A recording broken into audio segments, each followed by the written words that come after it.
Before we begin, I gotta warn you guys. This is really a love story. Gross. A what?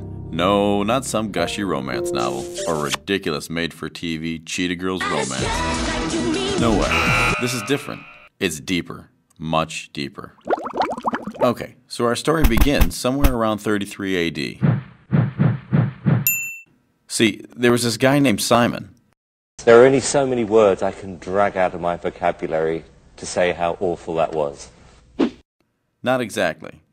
This Simon was a Pharisee. A Pharisee? Pharisee, a self-righteous or sanctimonious person. Huh? A pompous, hoity-toity, holier-than-thou, rich churchy type? Huh? You know, a dude who thought he was all that. Oh, I got it. Go on.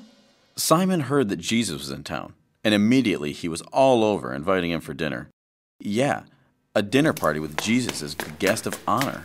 Cool. Right. The buzz of the town was Jesus was eating dinner at Simon's house. Jesus was eating dinner at Simon's house. Jesus was eating eating dinner dinner at Simon's house. Jesus was eating dinner at Simon's house. Jesus is playing guitar at the steakhouse? No, Jesus is eating dinner at Simon's house. Cool. What did they eat? That's not important. Anyhow, they were there lounging around, eating and talking, having a great time, when all of a sudden this woman shows up, uninvited. No. Yeah, and that's not all. This was not just any woman. She was a sinner, and a big one. A big sinner? Why was she there? What did she do?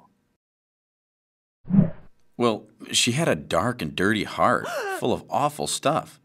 She had a reputation all over town because she was not honest. Whoa. Some love story. Hold on, there's more. She brought something with her, a really beautiful bottle of oil, ointment actually, and it smelled really good, like perfume. Really expensive perfume. For what? Well, this woman enters the house and goes right over to the big guy. Jesus? Duh.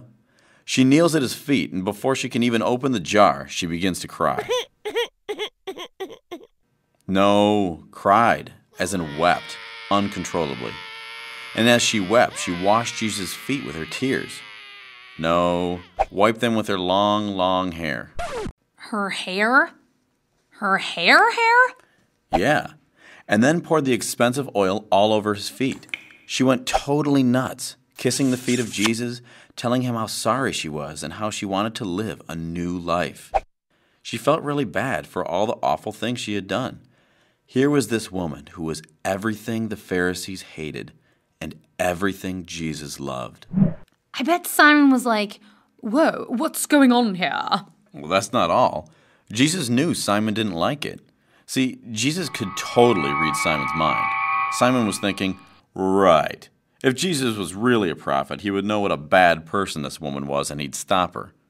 Well, did Jesus stop her? No way. Check this out. Jesus turns to Simon and says, dude, listen up. 2 men owe money to a banker, right? One owes him 500 and the other owes him 50. But neither of them have the cash. So the banker says, hey, don't worry about it. Neither of you owe me anything. Which of the 2 men would be more grateful? Simon answers, the one that owed the most money would be more grateful? Right, says Jesus. Then he gets out his own hospitality checklist. Simon, I came to your home and you didn't greet me. You didn't give me water to wash my feet or oil to rub on them. This woman hasn't stopped kissing my feet. She's washed them with her tears and rubbed them with expensive perfume. Who loves me more? Then he forgave the woman for all of her sins and blessed her and sent her on her way. Check it out. A sinful woman got forgiveness. She really knew who Jesus was, and she went to him for forgiveness. Jesus' love and forgiveness changed her heart and her life. Yep. It was a story for then, and it's a story for now.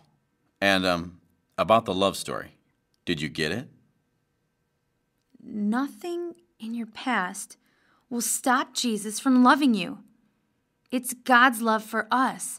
Unbelievable love. Transforming love. and forgiveness of our sins, all when we place our trust in Jesus. That's cool. Yeah, cool.